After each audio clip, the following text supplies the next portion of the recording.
Hello from the Music Interview Corner, guys. We are here at the back entrance of the Whisky A Go Go with Richie from INCITE. What's up, metalheads? Hope everybody's doing good. Keeping it heavy today?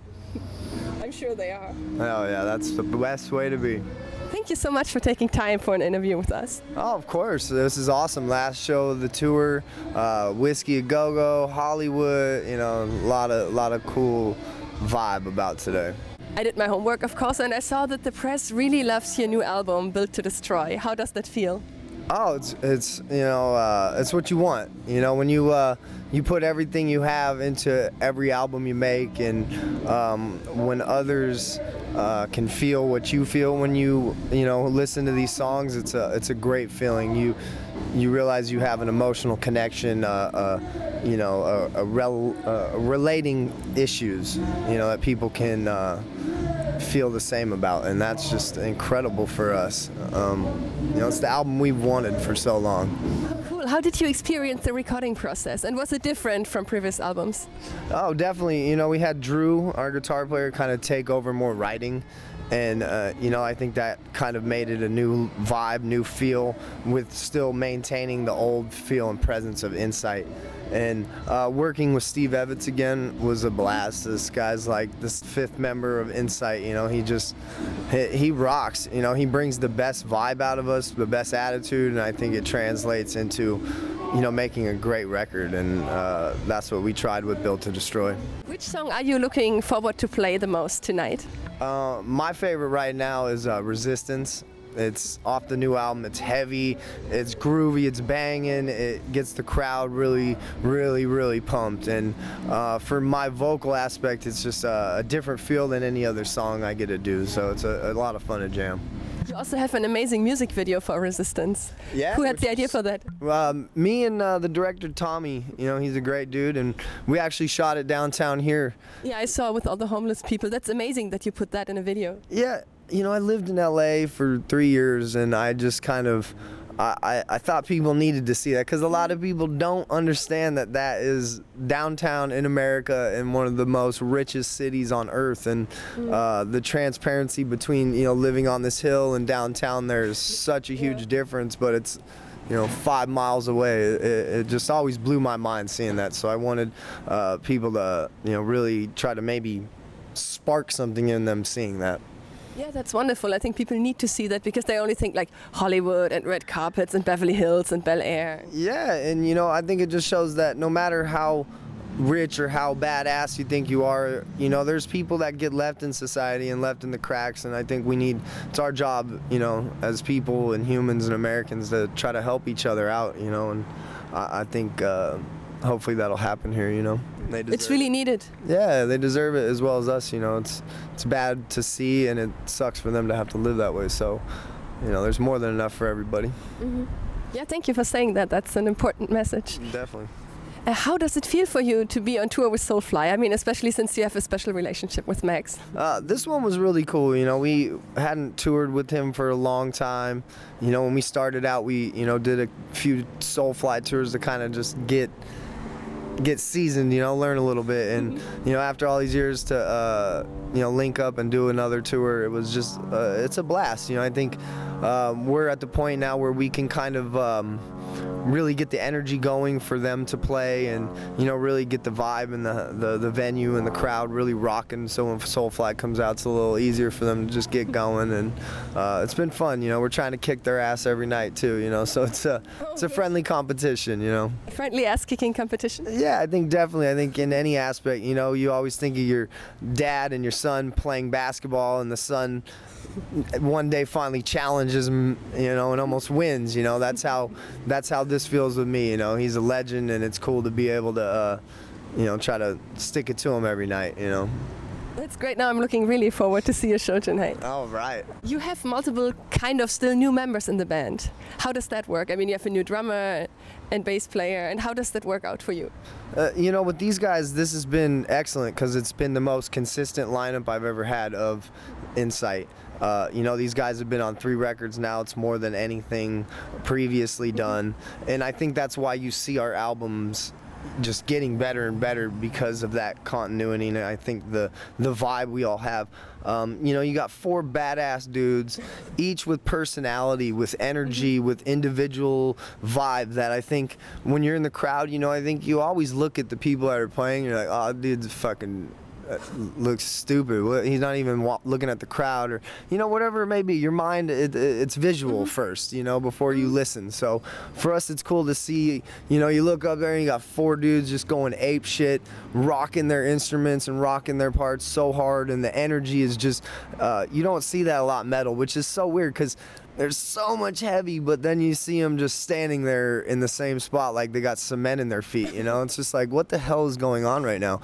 You know, I think when you're portraying that heaviness and your vocal material is what it's about, the meaning of it, that anger should portray out of you, you know? It's like, you're not up there like, yeah, life's good, I'm perfect, you know, you're up like fuck this, hey, hate that, you know? So it's like, the energy needs to match that, and, you know, with us, it's just 4 of us, cabinets, a couple intros, you know, and old school, no gimmicks, no backing tracks, no bullshit, and I think, you know, the 4 of us have just found a way that we all just think the same and feel the same and want the same, and that makes making music and rocking out so much easier. I saw that in your videos also. I saw that in the Resistance video and I loved it. Yeah, we just, you know, we have a vibe. I feel like you don't see that much. You know, most people kind of have this thing where they all dress the same, or they all kind of have a gimmick where they're trying to be masked and scary, gothy, whatever it may be. And for us, it's just like, you look up there and it's just like 4 dudes you could go have a beer with throwing down, you know, and I love that. I heard you saying in another interview that you harness your anger for the stage. Oh, definitely. Did that help you? Did that change your life?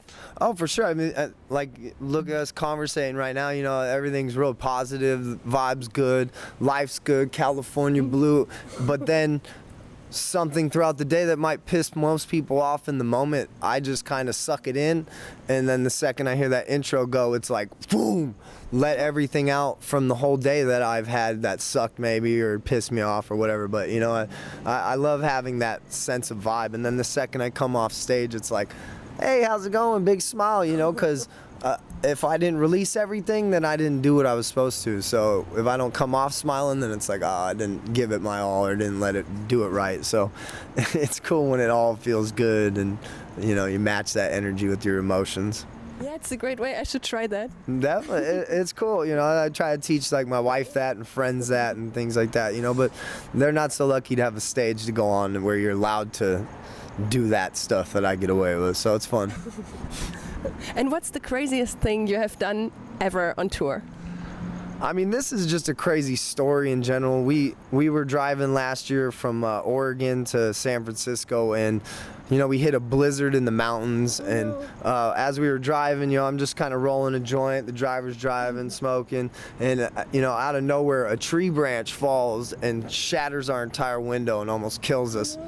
You know, and then the next thing you know, we can't stop, we can't quit. You're in a blizzard, you're gonna, you know, die and probably starve to death because there's nothing in our van. And, you know, we drive 20 miles with our, like, head out the window, like Ace Ventura style. And, oh, no. you know, we're going through hills and mountains, the van's getting stuck in ice and the window's completely shattered. And, you know, what was cool is we drove 600 miles and we still made the show.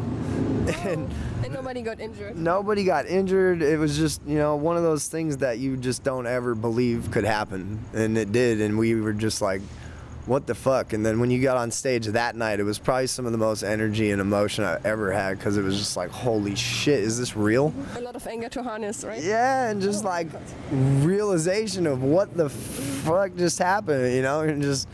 Life's crazy, you know, especially being on the road a lot. You know, things happen and incidents come, and you just gotta roll with it. Yeah.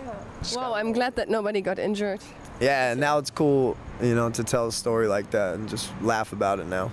How many years ago did that happen? That was just in February this year. Oh my God! Yeah, you got over it fast. Oh, So and this anger harnessing I works. mean, I've been touring for 20 years, and it's one of the craziest, like I said, things I've ever seen, witness happen. You know, it was nuts. You know, for a tree to just fall out of the sky on you basically at nighttime in a blizzard, it was like, okay, cool. Can you tell me what you like most about each of your bandmates and other things you don't like, if you want to share that? Yeah, why not? You know, I love Lennon. I've known him the longest, the drummer. One of my best homies, best friends out there. He's incredible, but he snores. So that's his one. Back in the bus. That's his one downfall. But you know, could be worse, right? L is awesome as well. He's my go-to guy. He's kind of the level head in the band. He's kind of the disciplinary guy in the band when anybody's getting out of line, me included. You know, it's him that tries to right the ship, and I love that about him. Him just being gear savvy. You know, he's so funny trying to fix a gear problem. You know, it's always a good laugh out of him. So, and Drew, you know, I love his stage energy, his personality. You know, he's so different, and he reminds me of more like metal in the 80s, you know, when you went and you were just a fucking idiot, you know, and that's what he does. You know, he goes in, parties his ass off, and you know, people kind of get weirded out by it, but it's like, you know, 20 years ago he would have been the most normal dude in the place, even though he's insane. You know, it's like, you know, that's a really great thing I love about him. What I don't like about him, he wears some funky shit. He tries to wear like bow ties and like pink boots and, you know, things that me, L, and Lennon don't really kind of understand. But, you know, he's just a different dude, and we all have our pluses and minuses. You know, I'm mostly a chill dude, but I'm sure, you know, they got some shit they hate about me too. But that's being in a band, you know, it's like a relationship with a girlfriend or anything, you know, you just gotta find balance, and that's what we've come to do, and it's worked really good for us. Is there anything you want to say to your fans? Yeah, just continue to support metal. Metalheads, please go out, check us out on Spotify, you know, stream that shit, whatever you gotta do, just spread the word, energy, enjoy your damn selves, and keep it metal. Yeah. Thank you so much, Richie. Oh yeah, thank you, Katie. Goodbye from the Music Interview Corner. Yeah.